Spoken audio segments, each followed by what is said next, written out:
Hello, everybody, and welcome back to the Golf Chat Show. As you can see, we've upgraded tonight. We're not shooting it beforehand. We've not just got me. We've got Andrew on the show as well. Welcome to the show again, Andrew. Hi, really good to be on. I really enjoyed it last time, Alex. Thanks. We can now see you on here. You can see his beautiful face on the show. So we've upgraded it. Craggy face. Yeah, thanks for that. Okay, so we're going to get straight into it. Actually, before we get into it, I just want to say a massive thank you because I put out on Twitter yesterday that I needed some help setting this up, and Happy Me Golf sorted me out. He even made a YouTube video for me, and look at us now. We look almost professional. Yeah, amazing what science can do, hey? It was beyond me. I was pulling my hair out with it, to be honest, last night. I'm just happy that we've managed to get this sorted. So as we go through the show, guys, as always, don't forget to ask your questions down below because me and Andrew will answer as many questions as we can. But if you go down below on the information, just looking here, we're getting some Cristiano Ronaldo love. It's not Cristiano Ronaldo, is it, Drew? It's not Cristiano Ronaldo. It's Eric Cantona. Who is Cristiano Ronaldo if you're a little bit younger, I guess? Yeah, well, he was the guy that started it all off. So answer as many questions, and we've got down below the schedule what we're going to be talking through tonight. The first thing I want to go to is something that I saw on Sky Sports today, the potential new schedule for the European Tour. I'm just going to pull it up on my pictures here. PGA Championship in August, the Open in September, the Ryder Cup at the end of September, the Masters in November, and then the US Open is not being sorted yet. What's your thoughts? Well, I mean, literally, I've heard a couple of versions of this. So who knows what's going to happen? I can't imagine anything's going to happen at this point in time, can you? In the first week of April, and we should be getting revved up for the Masters, and we're talking about rescheduling the majors up in the latter half of the year. I mean, it sounds really, really exciting. I mean, what a finale to the season that is. Whether they can pull that off, I don't know. I mean, I'm slightly skeptical in some ways, Alex. But is Augusta the place that everyone wants to go and play in November? I don't know what the course is like. It's very, it's not particularly a summer course, and will it be all right after their summer, etc., etc. Will the whole infrastructure around all those majors be available to set up at that time of the year? I don't know. I mean, they seem to be wanting to cram a whole lot of stuff in that sounds ambitious to me, but fantastic. How do you choose who plays in the Ryder Cup? Because this is something that goes over a whole season usually. People are jostling for position. We have captain's pick, who the guys are in form. How do you choose your captain's pick, and how do you choose who plays? Well, I think you go off the ranking as of a certain of now, or as of in whatever it is, and that's the end of it. And it's the same for both teams, and it's a bit like the whole football thing, isn't it? The whole discussion about are the players going to be fit? Well, actually, the same for everybody. So I think once they get the tournament or the event set up in the calendar, and everyone's geared to get towards going for it, then it'll be a fantastic event if it happens. I mean, there's a monumental amount of work to be done behind the scenes to stage one of these majors, let alone 4 majors and a Ryder Cup in 6 weeks or whatever they're trying to do. It sounds incredible to me, but it sounds a great feast of golf, doesn't it? Well, I mean, if it came off, it would literally be the best 6 weeks of golf on your TV ever. Ever. Yeah, no question about that. I mean, you run trips to the Masters, Drew. Would you potentially move your trips then if it was to go ahead? Will you be trying going or? Listen, who knows? I mean, the way that this virus is taking hold of all parts and corners of the globe, you'd have to say, I don't know at this moment in time. Are people going to be nervous about traveling? Even November, are people going to be nervous about traveling long haul? I don't know. I'm just skeptical about it, full stop. But I think it's really exciting. I mean, the guys at Your Golf Travel must be, really praying that they've got there about 1,000 people going this year. And all of a sudden there's now haven't. So if they could regenerate that and create the trip again, it'd be terrific. I took 20 clients last year we had the best time ever. Went down to Hilton Head. We played at Hilton Head, and it was an immense time. And it would be terrific to do it again. But fingers crossed. Just paint a picture of what it's like there for the viewers. I know everybody says it's hilly. Is it literally just like golfing paradise? Yeah, it's pretty golfing paradise. It's the first time I went, I've done about 5 or 6, no, probably more, 9 or 10 for 5 Live, BBC 5 Live. So I'm very fortunate. You don't go inside the ropes of the Masters. It's the only major that you can't go inside the ropes as the media. And the first time I went, somebody said to me, "I believe you go to the Masters." Yeah.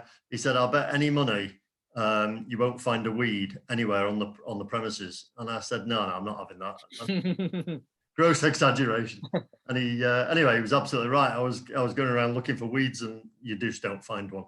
It's perfect. Everywhere is picture perfect. Every blade of grass, everywhere. Even the pine straw is combed up to the base of the pine trees, and it's the most picture perfect place and the most idyllic place to go and watch golf. The back nine there, I mean, you can find some really quiet spots, get within 2 or 3, 4 paces of the tee with your little chair. You can park your chair and go and use somebody else's chair. It's the most civilized place. And hilly, it's incredibly hilly.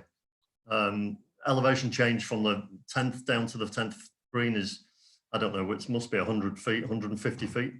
And then back up to the 18th green. Yeah. Virtually in reverse. No, it's a fantastic place. I need the invite. I'm going to hold you.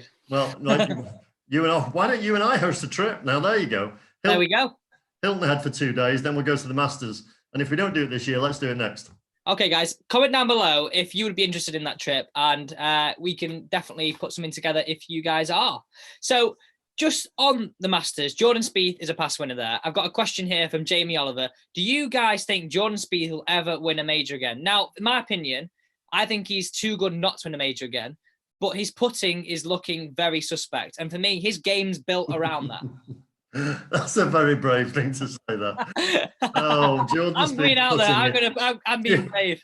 Jordan Spieth's putting is suspect by Alex Elliott on the 3rd of April. We might go viral. Yeah, I think he will win another major. Yeah, I think he's a fantastic player. He's got a wonderful, wonderful golf brain. He's got a marvelous temperament.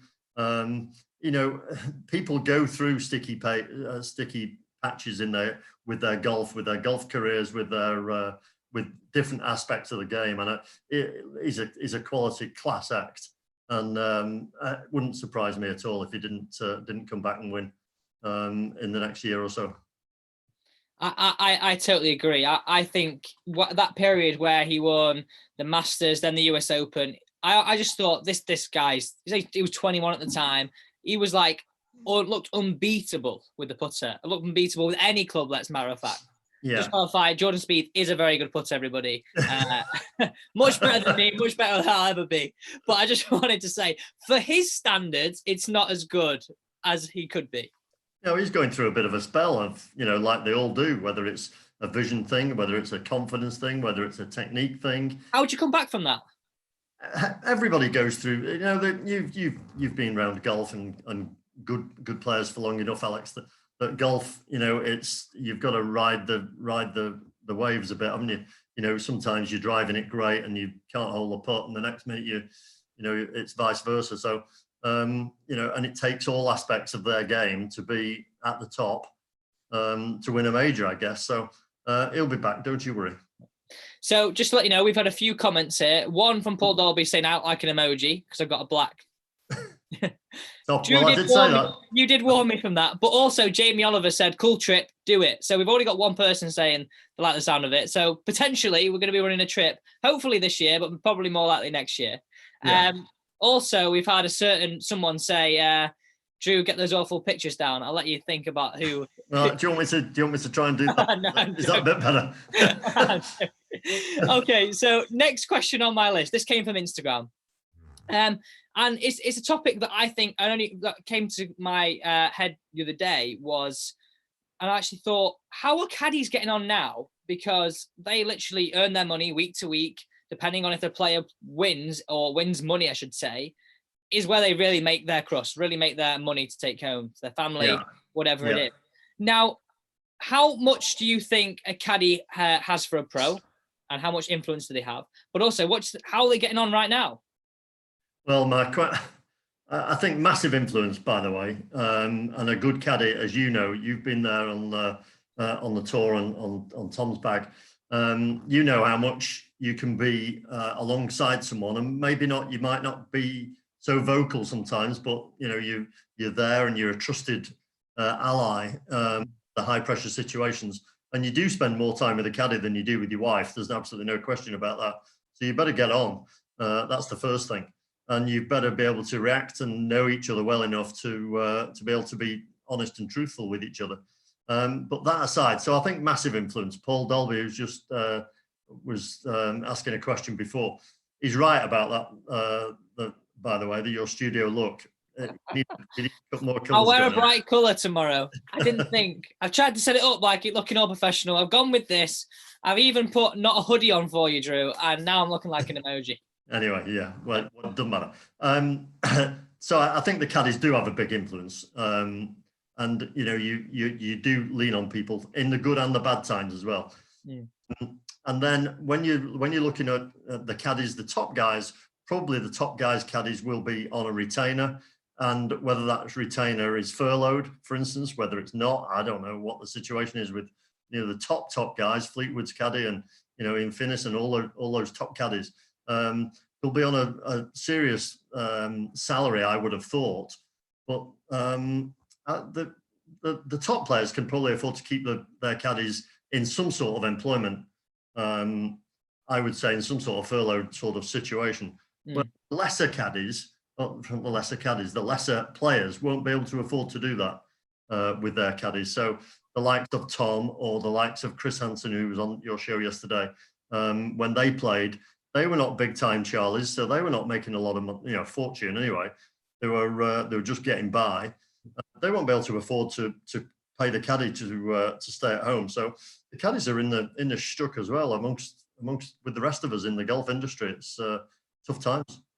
Yeah, I totally agree. Now, just in terms of a caddy and how they prepare and how much, basically, I want you to outline kind of how much you think it costs a player each week to play on the European Tour, because I think this is one of the most misunderstood things for most of the people potentially watching this or potentially in the golf world. I think a lot of people think the guys get there for free, they get their hotel for free, they get their flights for free. Yeah. All they have to do is turn up and play golf, where that is not the case. No, that's way beyond the case. And I remember when my son Tom started playing on the tour in his early days, and people were saying, "Oh, see, Tom's out in South Africa. Well, what a life he's got." And I was saying, "Well, yeah, but he's got a pretty big expense account as well, a pretty big expense to do this." And I would say, it's a pretty expensive way to see the world, and it probably costs around about, I'm broad brushing now, 120,000 euros, I'd say, to play the tour. That's to probably play 25, 30 tournaments. And that is not living it up. That is not living it no. In 5-star and private jets. That is going EasyJet and, cheapest possible car hire and, a relatively inexpensive hotel. But by the time you've paid a caddy and you've paid, some contribution to the caddy's flight, maybe sometimes, and the caddy's salary and then it adds up in a big way. So 100,000 plus, I would say easily. As a business expense. Those are your overheads. Your overheads for the year. Congratulations, you've got a tour card. There's your license to spend 110,000, 20,000 pounds. It's monumental when you think about it, really, isn't it? Yeah. Well, it's a business overhead. Like I have a business overhead, like you do, like we all have, or some of us have, I suppose. The golfers, that is their business overhead, and it's flights, travel, caddies, food expenses, car hires, etc. For the 30 weeks they're on the road and the 20 weeks they're not. I think that's almost one of the, and you first get out on tour, that obstacle of almost feeling like you're in negative before you start each event because it's cost me this, I've got to make the cut to even just break even. I think as soon as you step into kind of that concept, which by the way is probably very, very, very hard not to when you're just starting out, I think that's one of the hardest things to overcome. Yeah, I think you're absolutely right. I think that that mentality of, you've spent £5,000 to go and play in South Africa. You've got your caddy with you. You've hit the big time because you've got a player's card. You go and play the first 2 or 3 tournaments on the schedule, as was in South Africa, perhaps, and you're in for £10,000. You miss 3 cuts, you're £10,000 worse off. You come back, you have a week off, you go then back out into the Middle East or wherever happens to be next, and you're in for another £5,000 or £10,000 because it might be in China or it might be wherever it is. You can rack up some serious expenses and get nothing back very quickly on that tour in a big way. We've just actually had another few questions live from YouTube. Jane Oliver goes, are we aware of Nick Doherty's tee time tips? I certainly am. I know you are, Drew. Answer that. Yeah, he's terrific. The best. He's terrific, isn't he? Jamie says he loves this concept and it's helped the average golfer understand the game. I think he's refreshing for golf in the sense that he's not doing anything new. He's just not putting it through. I wasn't going to swear then, but it's just no bull. Yeah, basically, yeah. You can say no bull. Yeah, I think Nick is. I think he's the best on TV by a mile. Apart from anything else, he's the most honest, straight, nicest fella on the planet as well. He's been there and done it. He's been very much at the top of the tree in the amateur game. He came through as golden balls, didn't he? As the great British, great English hope. The next Nick Faldo, he was dubbed as an amateur, and he came through with all that pressure, and he delivered, and then he had a wobble, then he delivered again, and then he's gone to this other stage of his career, and he was a fantastic golfer, great swinger, great technician, lost his way a little bit by his own admission, but now the influence he's got now, or he's having now on the game, is immeasurable. And I think he's absolutely terrific. I not one bad word to say about Nick Doherty. He's a top bloke, and he puts it away in such he's simplistic, he's engaging, he's a good-looking son of a gun as well. Gonna say, hate him. I hate him as well. No. Just got a few guys saying they love the tee time tips, and I totally agree, guys. We've had Matthew Bennett say he's heard that on the grapevine that Matt Fitzpatrick has actually paid Billy Foster an advancement to keep him on board, which is a fantastic thing. And like you said before, I'm sure potentially a lot of the higher players will probably be doing the same thing. Yeah, I would think the top players can afford to do it, and they're lucky enough to afford to do it. But I think if you go down to the guys you were talking about, or we were talking about before we went on air, about Jack Senior, you might be, he's just got his tour card from the Challenge Tour last year. I wonder if he's keeping his caddy on. One would doubt it because he's rookie year on the European Tour. Yeah. Made a really nice start. Must have made a few quid early doors. Now all of a sudden he's had 6 or 8 or 10, 12 weeks off. So the likes of those people, they're much more of a barometer on what's going on than those top fellas, really. Yeah. Next question from Ann Budd on YouTube. Drew, what is the most wackiest golf course you have played? I'm guessing you knew this one was coming. I knew this was coming, yeah. She threatened last time we were on, didn't she? Anne plays off about 4 or 5 handicap at Hoylake, by the way. The wackiest course, I was trying to think about this. I have played some wacky courses. I've played some really wacky courses in Spain. Played the Sant Cugat tournament in the Sanyo Open at Sant Cugat, and Sant Cugat is slightly different now. It's just outside Barcelona, and there's a couple of really quirky holes there that you go absolutely sideways left on yourself, and one like 100-foot pine trees that you've got to snake around. It was an 8-iron and then a 5-iron in sort of dogleg par 4. And a friend of mine, Paul Carrigill, is now referee on the tour. He pegged it up and it straight over the trees with a driver, with a 7-degree tailor-made driver, because he launched it like ridiculous. But I think that's one of the quirkiest I've played a tournament on, where you've literally had to single file down the fairway and then turn a left. Pretty place as well, but a bit quirky.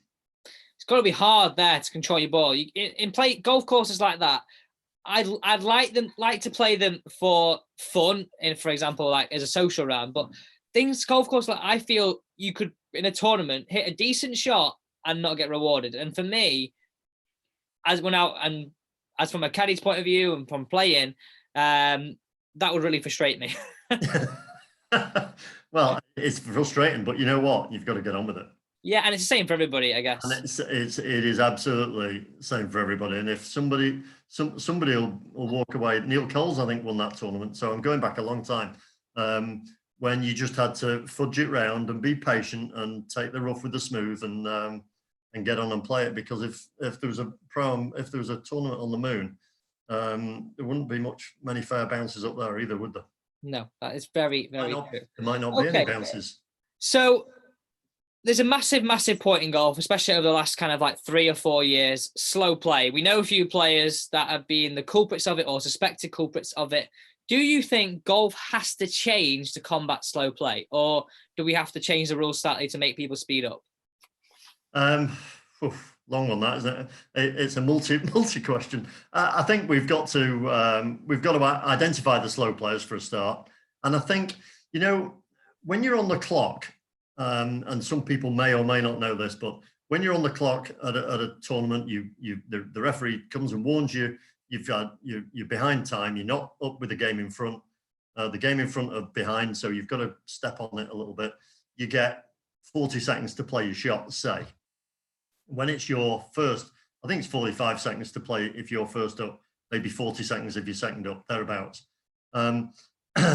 If we could all play to those rules from minute 1, there would be no issue whatsoever. So is the issue that they have a referee with every game? Well, that's impractical. So they're never going to do that. But if you hit the ball within, say, 30 to 50 seconds when it's your turn to play, there'd be no issue with slow play whatsoever. It's just that people aren't ready to play. And I'd have to say my brother's probably one of the worst, because it's 2 very deliberate practice swings. The glove goes on, and there's all this faffing. I nearly said the word then.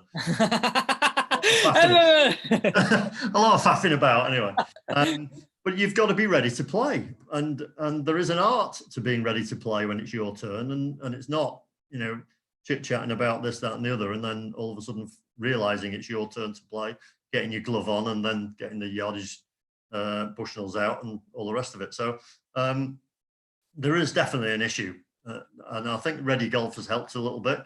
Well, that's not going to help in tournament golfing at your club or my club or on the tour, but they're getting there with the tournament shot clock sort of idea. So I think the tour are making some big inroads. They've made big inroads in a very short space of time, and it needed to happen quickly. Do you think, just speculating now, some people get preferential treatment because of the stature of player? No. Or did do? No? When I played, and it was a long time ago, I played at a proper level before you were born. So in those days, was never really an issue. Seve always had the crowds. So, there was always the excuse that the crowds were slowing the top players a little bit because of the crowd control. Nick Faldo was hardly the quickest player in the world, but he was deliberate, I'd have to say that. Ken Brown was very deliberate, to the point of, tedious when he played at the level he played. So I don't think so. No, I don't. No. I'm going to say Tour are doing a great job, especially over here. I don't see they're doing as good a job over in America as they are in Europe, I have to say. No, I thought the same thing. I definitely think on the European Tour are doing a much better job of trying to come up with like the golf sixes, the shot clock, etc., and all those kind of new things. Okay, so on to kind of matters which are happening at the moment. Golf in Denmark has just opened with no restrictions. With no restrictions, or with some restrictions? With no restrictions. What I just saw on the BBC. Okay. With no restrictions, which I was absolutely surprised at. Yeah. When do you think golf will get back over here? And I think the most important thing is, and we spoke about it last night, or the other night, about how do you think golf clubs will survive? Because for me, there's going to be a lot of golf clubs in this situation, and people who are watching here, potentially members of golf clubs, and their subs may be due. We need to, in my opinion, I'm not going to tell people to support their golf club because people have a lot of other things to pay for, not a lot of money at the moment. But if you can, you've got to support your golf club right now. Oh, well, listen, there's no question about that. But it's the same. I've had the same conversation on social media a couple of weeks ago when I said, the subs were due at my place. I'm lucky because I'm an honorary member at Didsbury and I'm a member at 2 or 3 other courses around here, and a paid member at a couple of them, by the way. Not, but even as an honorary member at Didsbury Golf Club, I was encouraging everybody to sort of try and get on the bandwagon and play the subs on time. Whether it's the nominal subs like mine are, or whether they're £800 or £800 or whatever they are. But of course, people have come off the most unprecedented spell of weather. Certainly in the northwest of England, it's been horrendous, where most of the courses have been closed more than they've been open. So, people don't feel like they've got very good value for money in the last 4 months in the first place. Now, all of a sudden, the courses are actually looking okay. They're fairly dry, and they can't get out and play them. So you can understand from a golfer's point of view, why should they pay the £7 or £8 or £9 or £1,000, whatever it is? And I understand that. I think that clubs have got to be inventive about their subscriptions. They've got to be inventive about when they're going to be asked to be paid, or at least have some sort of down payment. Some clubs don't even have the ability to pay online. Some clubs don't even have the ability to pay in installments. So I think clubs have got to get inventive. They've got to give the next 12 months membership lasts for 14 months, or and various places like that in between. And we can't afford to turn people away that actually want to play the game. And I'm very passionate about that.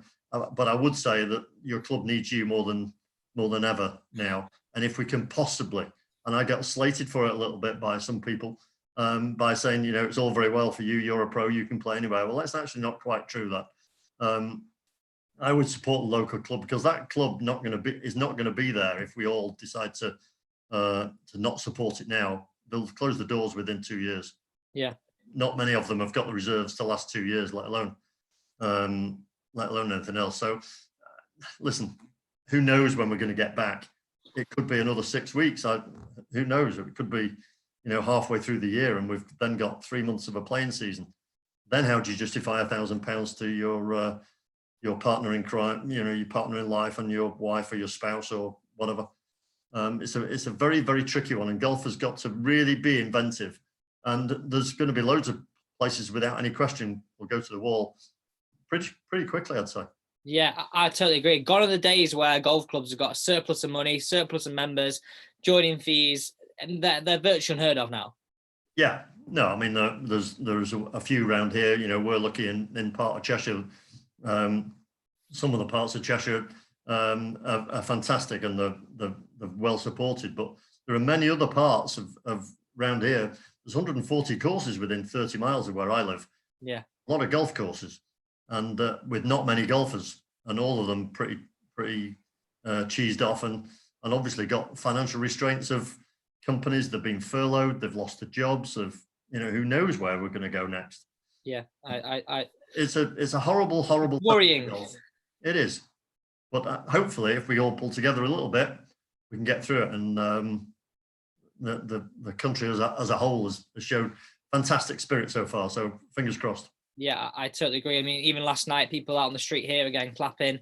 Everyone's got to be doing that every single Thursday. Support people who are working. I mean, your daughter works in NHS, doesn't she? Yeah, she's pretty well frontline in the radiography department at Stepping Hill, and she's dealing with.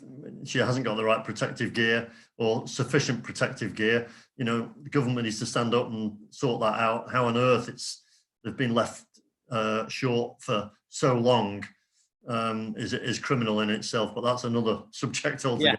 Yeah. Without getting too deep into it, but there's so many people putting their heads on the block, aren't there? Definitely. Last couple of questions. One just come in from YouTube again, from Steve Payton. Charities will also struggle during lockdown. Andrew, what are your thoughts on the prostate cancer UK Championships? Will they go ahead?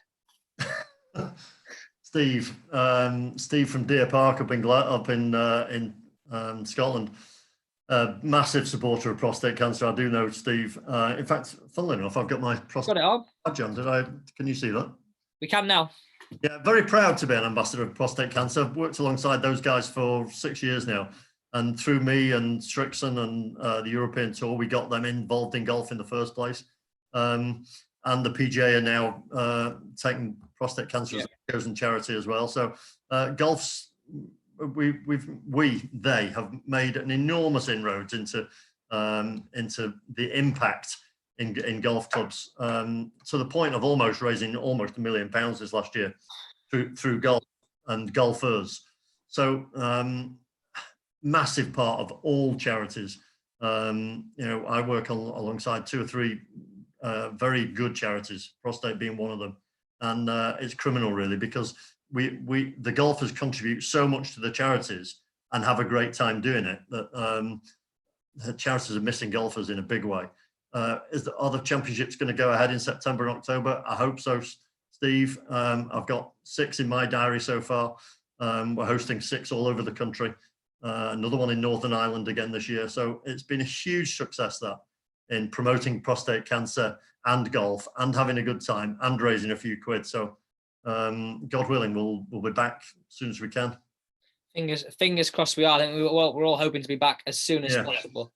So you said, just very quickly, you mentioned about Denmark, with no restrictions. There could be some restrictions where people playing ones or twos. It's the congregating in the car park and congregating towards going to the first tee, where people have got to be sensible. Maybe clubs have got to get their own coronavirus police on the case, like they do in supermarkets, and just literally usher people to the tee, and they go and play with their partners or wives or in twos, moving forward for the next foreseeable few months. Let's fingers crossed. Because in my opinion, just quickly on that, especially here in the UK, you can go out and walk. Anybody that's in your house, you can go out and walk, can't you? Within reason. You can't drive anywhere and walk. But if you, for example, live near your golf club, I don't see, in my opinion, it's just that what the difference is between going walking your dog with your partner and going actually playing some golf where you're social distancing, you're not seeing anybody, you don't touch the flag stick, you just hit it around the flag and potentially pick it up, just actually physically just hitting it towards the golf, towards the green. Well, you and I'd be social distancing, you'd be in the trees right, and I'd be in the trees left. Was it you that put something on social media? It was, yeah. I saw that, it was funny. Yeah. Okay, on to the final question of tonight's show. This one, you are a big one in helping junior golf. You run the juniors at Lim. I've helped you in the past, and you've done a fantastic job there, building up from no juniors. So how many have you got now? Well, I'd probably say about 40, but I mean, 40 never go at once. If we get a dozen in one class, that's fantastic. If we occasionally get 15 in the younger class, and they're so enthusiastic. I so miss doing that, Yeah. And I'm sure they miss. I've done 1 or 2 things in the garden to try and help them with their balance exercises and stuff. But whether they're all interested in that, I don't know. But I bet many of them are chipping in the back garden. Yeah.